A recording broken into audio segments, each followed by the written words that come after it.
Television cameras are set outside a federal court as the trial of former Trump campaign chairman Paul Manafort continues, in Alexandria, Virginia, Monday, August 13, 2018. AP photo, Jacqueline Martin, Alexandria, Virginia. AP, the latest on Paul Manafort's financial fraud trial, all times local, 5:45 p.m. The judge in Paul Manafort's financial fraud trial has closed the courtroom from the public while he hears argument on a sealed motion filed by the former Trump campaign chairman. U.S. District Judge T.S. Ellis III says the proceedings on the motion will be kept secret until after Manafort's case concludes. The hearing comes after the judge delayed Manafort's trial for hours last Friday without explanation. The judge left the courtroom that day, walking toward the jury room. He later admonished jurors repeatedly to not discuss the case. The prosecution has rested its case after presenting evidence they say shows Manafort concealed millions of dollars in offshore accounts from the IRS and fraudulently obtained loans. Manafort's lawyers have yet to say whether they will put on a case. _5:05 p.m. The prosecution has rested its bank fraud and tax evasion case against former Trump campaign chairman Paul Manafort. Prosecutors finished presenting their evidence Monday after weeks of sometimes dramatic testimony from 24 witnesses.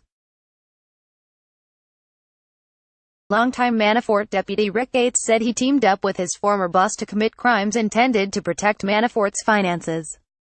Gates was also forced to admit embezzling a fortune from Manafort and having an extramarital affair. The government says Manafort hid at least $16 million in income from the IRS between 2010 and 2014 by disguising income he earned advising politicians in Ukraine as loans, and hiding it in foreign banks. Defense lawyers say Gates is a liar trying to avoid jail time under his plea deal. _4:20 p.m. A Chicago-based bank lost $11.8 million because it had to write off a significant portion of two loans it made to former Trump campaign chairman Paul Manafort. That's according to the testimony of Federal Savings Bank executive James Brennan in Manafort's financial fraud trial.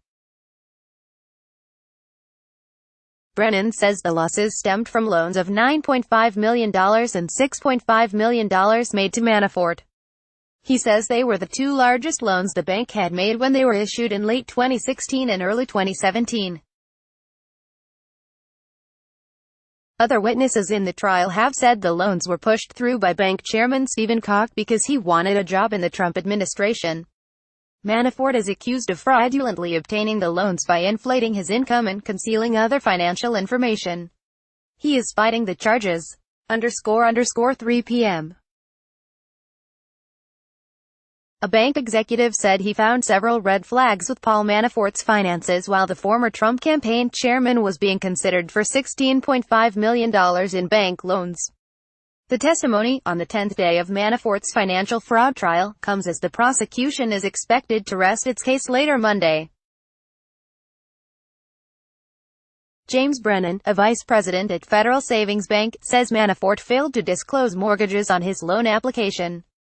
He says he also found several inconsistencies in the amount of income Manafort reported for his business. That information led senior executives to reject one of the loans.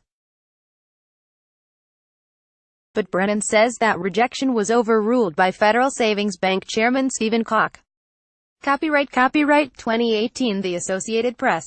All rights reserved. This material may not be published, broadcast, written or redistributed.